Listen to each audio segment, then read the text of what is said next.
ওই প্রশাসনিক কর্মকর্তাদের বোঝা উচিত যে কোনো সময় তুমি মরবা, যে কোনো সময় তুমি মরবা। মরার পরে এই পাগলরা তোমার জানাজা পড়বে, এরা তোমার জন্য দোয়া করবে, এরা অন্তর থেকে কিছু দিবে। এদের সাথে সম্পর্ক রাখলে আল্লাহর কসম কিয়ামতের দিন এদের সাথে তুমি জান্নাতে যেতে পারবা। আর ওদের সাথে সম্পর্ক রাখলে বেতন বাড়াইতে পারো, ভাতা বাড়াইতে পারো, পদ বাড়াইতে পারো। ওই পদের কোনো স্থায়িত্ব নাই, যে কোনো সময় তুমি হিরোর থেকে জিরো হবা। আবার আল্লাহ পাক ইচ্ছা করলে জিরোর থেকে কাউকে হিরো বানাইতে পারেন। ওই জিরো হিরো আমাদের কাছে কিচ্ছু আসে যায় না। আমাদের কাছে হিরো তো সে যার সিনার মধ্যে আল্লাহ, আল্লাহর সঙ্গে যার সম্পর্ক। তো বলতেছিলাম এর গুরুত্ব কতটা। আল্লাহ এবং তার রসুলের ব্যাপারে ভালোবাসার প্রদর্শনী যদি কেউ দেখায় তো সে কোথায় যায়। ওই হাদিসের ওই কথা মনে পড়ে গেল, বুখারী শরীফের হাদিস, বাবু সলাতি তালিবি ওয়াল মাতলুবি ঈমান। বুখারী শরীফের অধ্যায় বলতেছি, উলামা ইকরাম খুলে দেখে নিয়েন। বাবু সলাতি তালিবি ওয়াল মাতলুবি ঈমান। ইশারা ইঙ্গিতে তালেব মতলুবের নামাজ। তালেব মতলুবের নামাজ কি মতলব? নবীজি সাহাবীদেরকে নিয়ে দর্শ দিতেছিলেন, সবক পড়াইতেছিলেন। আমরা কিন্তু সবক পড়াই। এই যে আপনাদের সামনে এখন বসছি, আমি কিন্তু সবক পড়াইতেছি, এটা সবক। নবীজি বলে গেছেন বাল্লিগু আন্নি ওয়ালাউ আয়া, আমার পক্ষ থেকে একটা আয়াত হইলেও তুমি কি করো, পারলে পৌঁছে দাও। এই অমনোযোগী কেউ হবেন না, কি স্টেজে কি প্যান্ডেলে। মোবাইল দেখা দেখি কেউ করলে সেটা কিন্তু মজলিসের সাথে গুস্তাখ। এই কাজ কেউ করবেন না। সে আলেম হন আর সাধারণ শ্রোতা হন, সকলের কাছে আমার একই অনুরোধ। তো বাবু সালাতি তালিবি ওয়াল মাতলুব, নবীজি বসে বসে পড়াইতেছে। আমি তো ছিল মুদাররিসি করতে, তো মুদাররিসি করতেছে, তো মুদাররিসি করতেছেন। কথায় কথায় বললেন যে অমক কাফের আমারে খুব কষ্ট দেয়, কবিতা দিয়ে দিয়ে ব্যঙ্গ বিদ্রুপ করে। তোমাদের মধ্যে কেউ আসো, ওরে একটু শায়েস্তা করতে পারবা? এক সাহাবী বলে, ইয়া রাসূলুল্লাহ, আমি রাজি আছি, আমাকে অনুমতি দেন, আমি পারবো।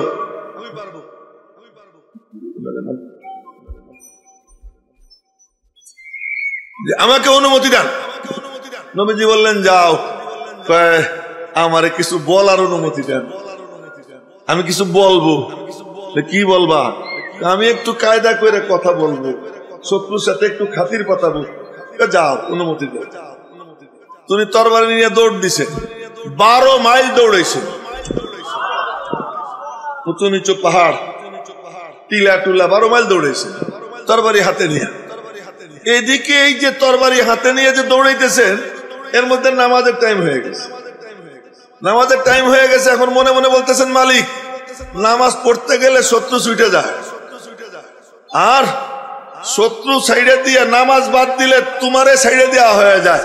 আমি তোমারেও ছাড়বো না, নবীজিরেও ছাড়বো না। আমি তোমারেও ছাড়বো না, নবীজিরেও ছাড়বো না। আমি আজকে ইশারা ইঙ্গিতে নামাজ পড়বো, মালিক মাফ করে দিও। ওই দৌড়ায় তরবারি হাতে নিয়া, আর ওই অবস্থায় বলে আল্লাহু আকবার, আল্লাহু আকবার, আল্লাহু আকবার, আল্লাহু আকবার। সারা দুনিয়ার মানুষের আল্লাহু আকবার যদি এক পাল্লায় জমা করা হয়, আর আল্লাহ তার রসুলের মোহাব্বতে রসুলের দুশ্মনকে ধরার জন্য দৌড় অবস্থায় ওই মুজাহিদের আল্লাহু আকবার যদি এক পাল্লায় রাখা হয়, ওই সব আল্লাহু আকবার মিলাই এক আল্লাহু আকবারের মোকাবেলা করতে পারবে না। উনি দৌড় দিচ্ছেন, ওই অবস্থায় আজান দিচ্ছেন, একা একা আজান দিয়ে ইকামত দিচ্ছেন। ইকামত দিয়ে এরপরে তিনি নামাজ শুরু করছেন। আল্লাহু আকবার তাকবীরে তাহরিমা বলেন, হাত তো উঠান না, নিয়ে তো বাঁধেন না। আল্লাহু আকবার বলে মনে মনে দুরূদ শরীফ ওই সানা পড়তেছেন, সানা পড়ে কিরাত পড়তেছেন। আহারে, আমার আপনার সারা জিন্দেগীর নামাজ যদি নিয়া উনি যদি ওনার একটা রুকু আমাদেরকে দিয়ে দেন, ওই এক রুকু আমার আপনার নাজাতের জন্য যথেষ্ট হয়ে যাবে। উনি দৌড় দিচ্ছেন, ওই অবস্থায় ইশারা ইঙ্গিতে নামাজ পড়তেছেন। ইশারা ইঙ্গিতে নামাজ পড়ছেন, 12 মাইল দৌড়াইয়া গিয়া ওই শত্রুরে ধরছে। ধরে বলতেছেন, ভাই কেমন আছো? গল্প করো, ভাই কেমন আছো? আসি তো ভালো, কিন্তু মোহাম্মদের জ্বালায় আর বাঁচলাম। তো উনি বললেন আমিও খুব বেকায়দায় আছি। ওই যে অনুমতি নিছিলেন যে আমি কিছু বলবো, নবীজি বলছেন আচ্ছা বইলো। আমিও খুব বেকায়দায় আছি। মনে মনে বলেন যে আল্লাহ বেকায়দা কি তা তো তুমি জানো। বেকায়দা হলো যখন মনে চায় তখন ঘুমাইতে পারি না, যখন মনে চায় তখন খাইতে পারি না, যখন মনে চায় তখনই বিবির সঙ্গে মিলামেশা করতে পারি না। এই যে আমার বিধিনিষেধের বেড়া জালে আমি আটকা। আর দুনিয়া সিজনুল মুমিন, দুনিয়া মুমিনের জন্য বন্দিখানা, আমিও বন্দিখানায় আটকা আছি।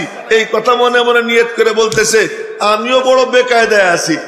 ও মনে করছে কি এই ওই যে যারা ইসলামের দুশ্মন ওগুলো কিন্তু মাথা মোটা হয়, মাথা মোটা হয়, দেখতে মনে হয় যেন খুব বুদ্ধিমান, আসলে মাথার মধ্যে গোবর, কোনো বুদ্ধি শুদ্ধি নেই, দেখতে বুদ্ধিমান মনে হয়। তো কয় কি মনে মনে বলে যাক সাথী একজন পাইলাম, সাথী একজন পাইলাম, চলো তো দুইজন মিলে একটু ই করি যে ওরে কেমনে শেষ করা যায়।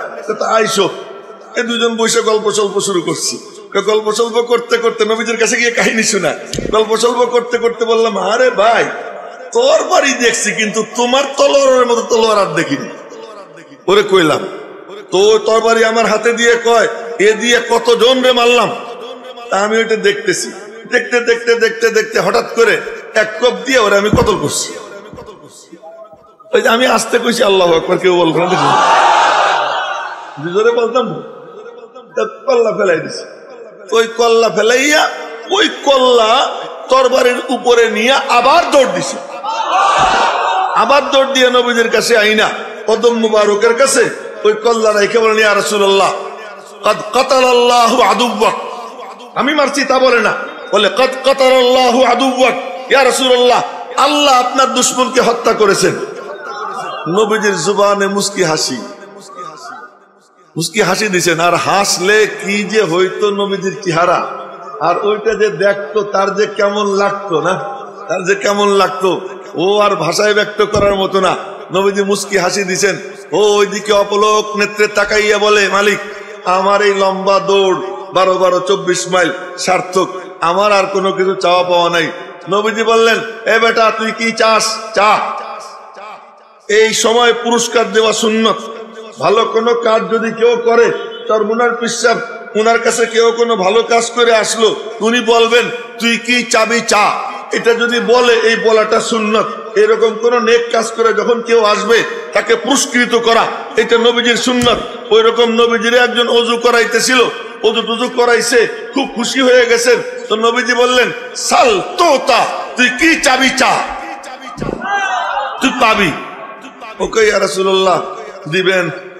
হ্যাঁ তুই চা না। তো মনে মনে কয় এটা সেটা চাইয়া কি লাভ, ওইটাই চাই। তখন কি বলে শোনেন, আসআলুকা মুরাফাকাতাকা ফিল জান্নাহ,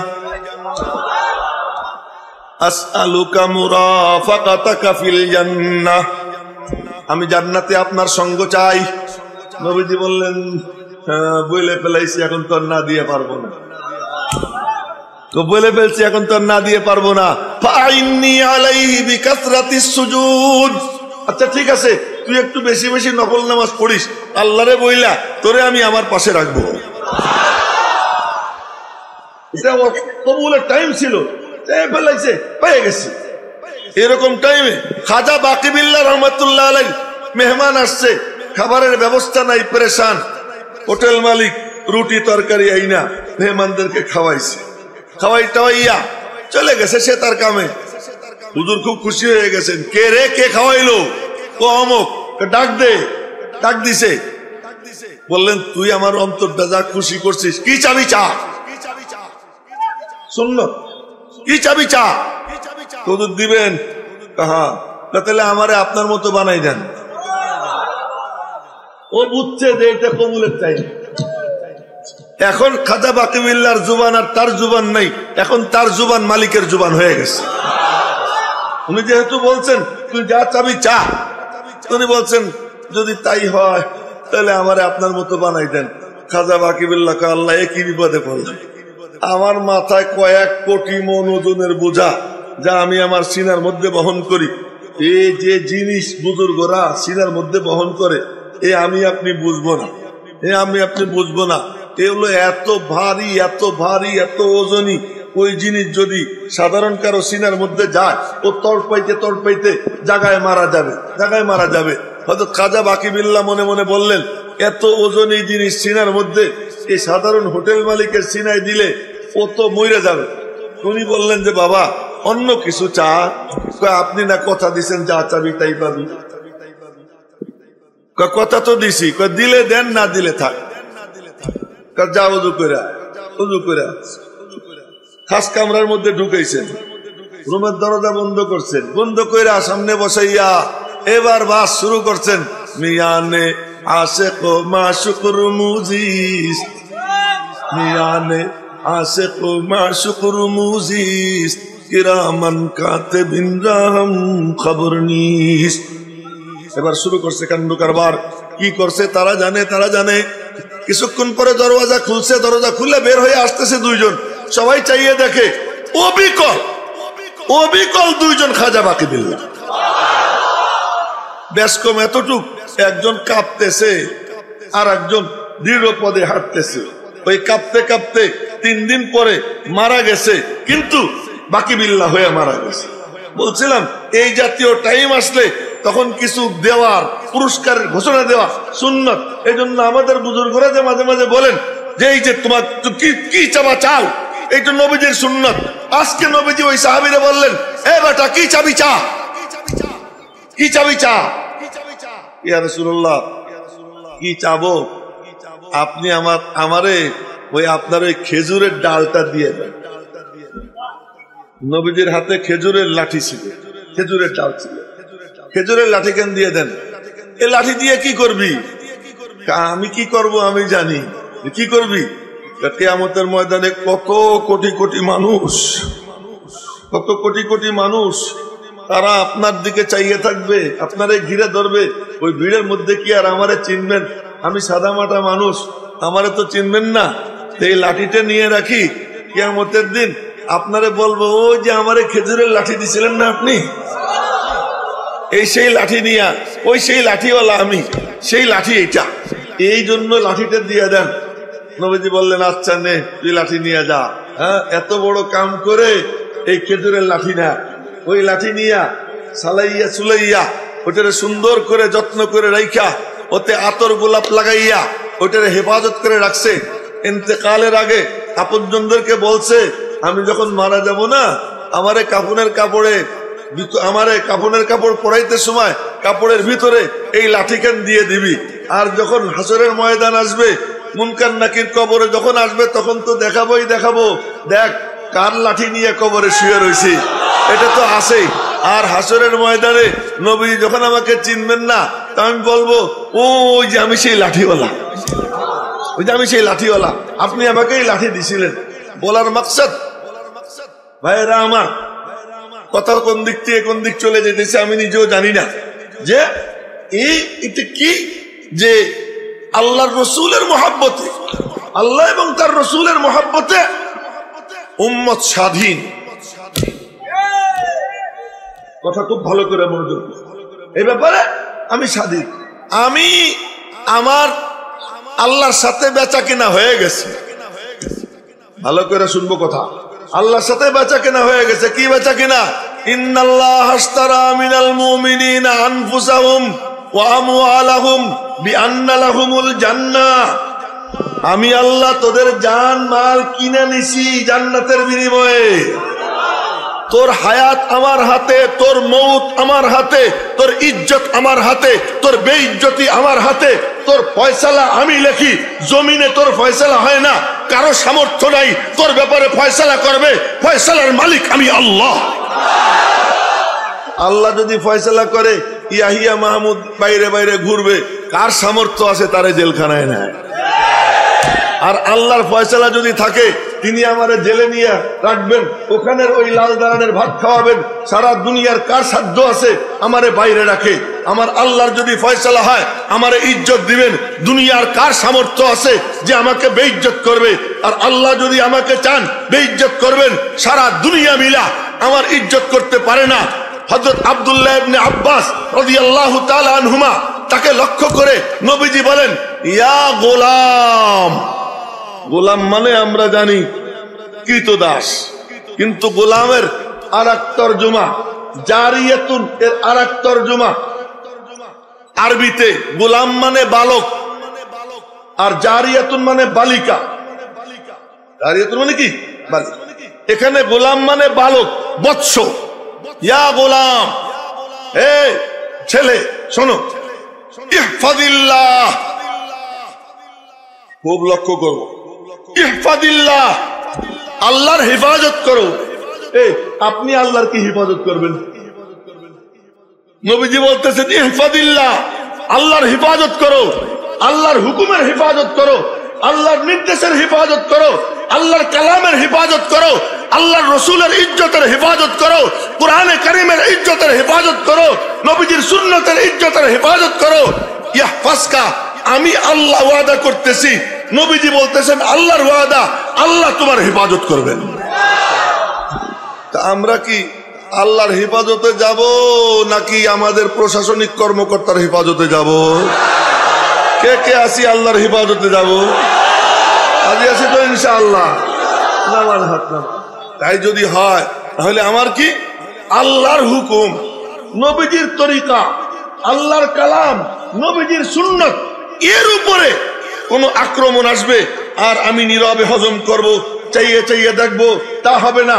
আমার সামর্থ্য যতটুকু আছে অতটুকু দিয়ে এই ইজ্জতের হেফাজতের আমি চেষ্টা করবো। আস-সা'য়ু মিন্নি ওয়াল ইতমামু মিনাল্লাহ, চেষ্টা আমার, নতিজা আল্লাহর হাতে। চেষ্টা আমার, ফলাফল কার হাতে? ওহো, আমরা মনে করি যে আমি নিজেই সব করে ফেলাবো, তুমি গোড়ার দিন করতে পারো। তুমি কি করো? তোমার কাম হলো নড়াচড়া করা, তোমার কাম হলো দৌড় দেওয়া। ইউসুফ আলাইহিস সালাম দৌড় দিছে না, জুলাইখা কয় কি হাইতা লাখ আইসো, জুলাইখা কি কয় আইসো, আর একেবারে লিপস্টিক লাগাইয়া, সুরমা টুরমা লাগাইয়া, চেহারাকে আকর্ষণীয় বানাইয়া, একেবারে চোখ টিপ দিয়া কায়দা কইরা বলতেছে কি, আমি তো আর দেখাইতে পারবো না, আমার চেহারাও তো সুন্দর না, কেমনে দেখাবো? যেমনে ডাকা যায় ডাক দিছি আইসো। উনি কি বলছেন? ক্বালা মাআদাল্লাহ, বলেন না জোরে, ক্বালা মাআদাল্লাহ ইন্নাহু রাব্বি আহসানা মাসওয়ায়, আমি আল্লাহর পানা চাই, আমার আল্লাহ আমার শ্রেষ্ঠ ঠিকানা, ওখানেই ঠিক আশ্রয় নেওয়ার জায়গা, আশ্রয় নিলে আমি সেখানেই নিব। ইন্নাহু রাব্বি আহসানা মাসওয়ায়। জুলাইখা কয় কি ওই দিকে কি দেহ? গেট 7টা দিশি লাগাইয়া। ওইদিকে কি দেখো? গেট 7টা দিশি লাগাইয়া। এ মৌলবী ওই দিকে কি দেখো? ওই দিকের সব আমার হাতে, ওইটা আমার নিয়ন্ত্রণে, ওইটা আমার নিয়ন্ত্রণে। ওখানে গিয়ে তুমি কিচ্ছু করতে পারবে না, ও তোমার কথা শুনবে না, সেও তোমার কথা শুনবে না, ওরেও আমি কিনে ফেলাইছি, তারেও কিনে ফেলাইছি, এইসব কথা বলবে। যেমন জুলাইখা বলছিল যে তুমি দৌড় দিয়ে কি করবা? ওই দরজা তো 7টা, আমি লক করে দিছি বাহিরের থেকে, ওইটা খোলার সামর্থ্য তোমার নাই। ইউসুফ আলাইহিস সালাম মনে মনে বললেন, খোলা কি আর আমার কাম? খোলা কার কাম? আরো ধরে বলেন কার কাম? খোলা তো আমার কাম না, খোলা তো আল্লাহর কাম। এই মনে মনে বইলে মনে মনে বলেন, মালিক আমার সামর্থ্যে যতটুকু আছে অতটুকু আমি দিব, বাকিটা তুমি দিও। এর মধ্যেই তাকাইয়ে দেখেন কি ওই যে ইয়াকুব আলাইহিস সালামকে দেখা যায়। হ্যাঁ, আল্লাহ পাক বলেন ওয়ালাকাদ হাম্মাত বিহি ওয়া হাম্মা বিহা লাউলা আর-রা বুরহান রাব্বি, যে যদি আল্লাহর বুরহান না দেখতো, ইউসুফ আলাইহিস সালাম তার আব্বা ইয়াকুবের মঞ্জর, তার নুরানি চেহারা চোখে না পড়তো, তাহলে কিন্তু গেছিল ফিতনায় পড়া। আল্লাহকে আমি চেহারা দিলাম দেখাইয়া, চেহারা যখন দেখাই দিলাম, ইউসুফ আলাইহিস সালাম আব্বা দেখতেছে, দিছে তো। কোন দিকে দৌড় দিছে?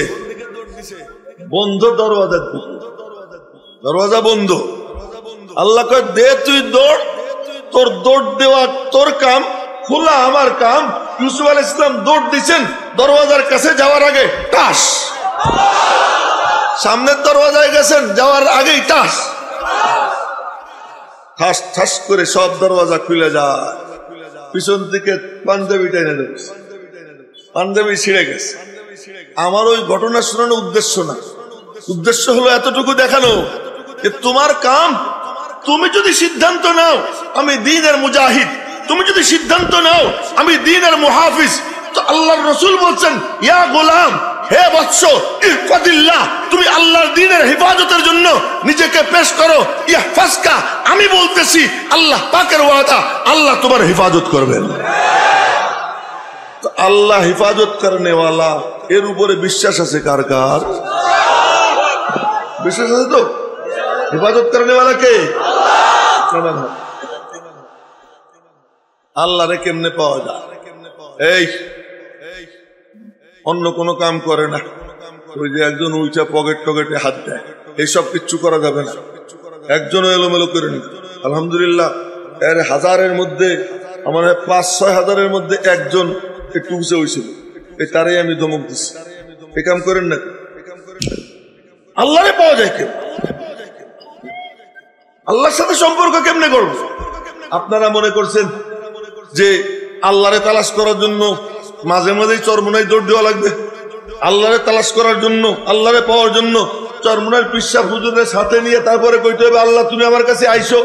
আরে না না না, মালিকরে পাওয়ার জন্য, মালিকের সাথে লিঙ্ক কায়েম করার জন্য এই আল্লাহওয়ালাদের সঙ্গে সম্পর্ক রেখা যে ওজিফা আল্লাহওয়ালারা দেয়, ওই ওজিফা নিয়া মালিকের সাথে গোপনে এমন সম্পর্ক হবে, উদউ রাব্বাকুম তাদাররুআ ওয়া খুফিয়া, ডাকো তোমরা তোমাদের রবকে চুপি চুপি, গোপনে গোপনে, গিড়গিড়াইয়া, কান্দা কান্দা।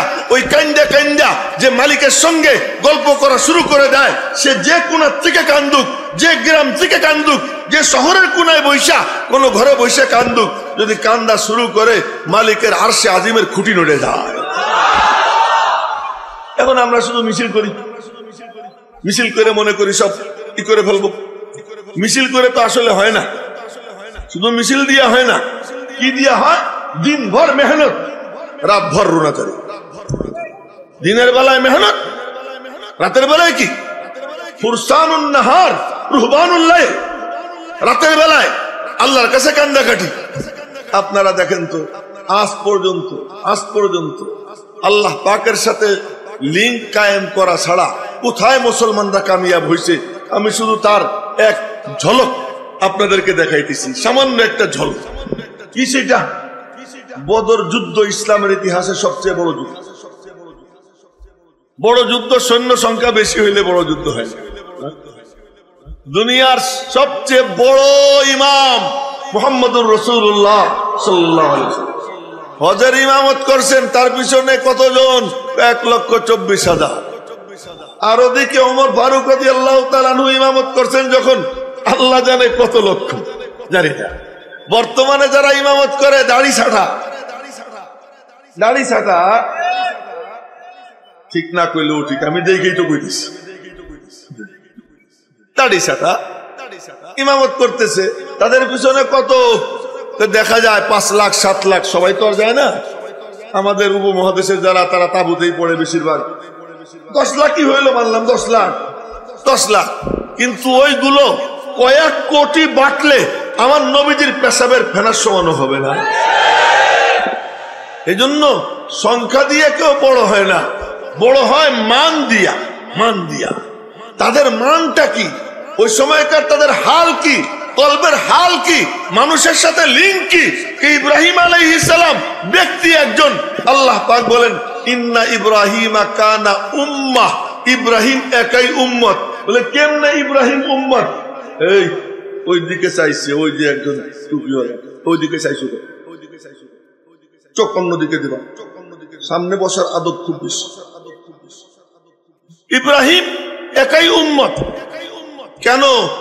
ইব্রাহিমের মান কেমন জানো? ইব্রাহিমের থেকে ঔরস থেকে বের হয়েছে ইসহাক, ইব্রাহিমের ঔরস থেকে বের হয়েছেন ইসমাইল, ইসহাকের ঔরস থেকে বের হয়েছেন ইয়াকুব, এরপরে ইয়াকুব থেকে যে বের হয়েছে তার সংখ্যা কত? সুবহানাল্লাহ সুবহানাল্লাহ, মোট ৪,০০০ নবী রসুলের আব্বা ইব্রাহিম আলাইহিস সালাম। ব্যক্তি একজন, কিন্তু মান সম্পন্ন। বদর যুদ্ধ, বদর যুদ্ধ এটা কি 313 জন, 313 জন না, আজকে তোমরা যারা বদর যুদ্ধের ফসল, আর সারা দুনিয়ায় যে কলেমা আছে বদর যুদ্ধের ফসল, আজ যে হাওয়ায় যখন প্লেন ওড়ে ওখানে যে সিজদা হয় ওইটাও বদর যুদ্ধের কারণে, আর সমুদ্রের তলে গিয়ে যদি কেউ সিজদা দেয় এটাও বদর যুদ্ধের কারণে। যুদ্ধ বদর যুদ্ধ এটা ইয়াউমাল ফুরকান, হক বাতিলের মধ্যে বিভেদ সৃষ্টির দিন ছিল। মাত্র 313 জন। মুজাহিদ কেমন হয় না?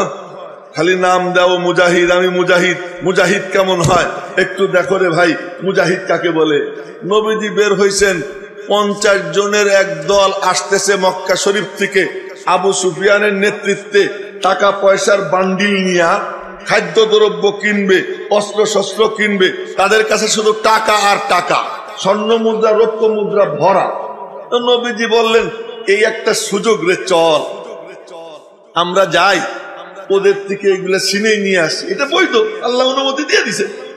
313 জন নিয়ে বের হয়েছে। জিবরাইল আইসা কানে কানে কয় এইটাও হইতে পারে আর একটাও হইতে পারে। কোরআনে কারীমের আয়াত, ওয়াইদ ইয়াইদুকুমুল্লাহু ইহদাত তাইফাতাইন আন্নাহা লাকুম ওয়া তাওয়াদ্দুনা আন্না গায়রা যাতিশ শাওকাতি তাকুনু লাকুম ওয়া ইউরিদুল্লাহু আন ইউহিক্কাল হাক্কা বিকালিমাতিহি ওয়া ইয়াকতা'a দাবিরাল কাফিরিন। আল্লাহু আকবার কইল না, কেরাত তো ভালো না। আল্লাহ পাক বলছে যে দুইটার একটা হবে। তো 313 জন নিয়ে বের হয়েছেন লুট করার জন্য। আবু সুফিয়ান খুব বিচক্ষণ।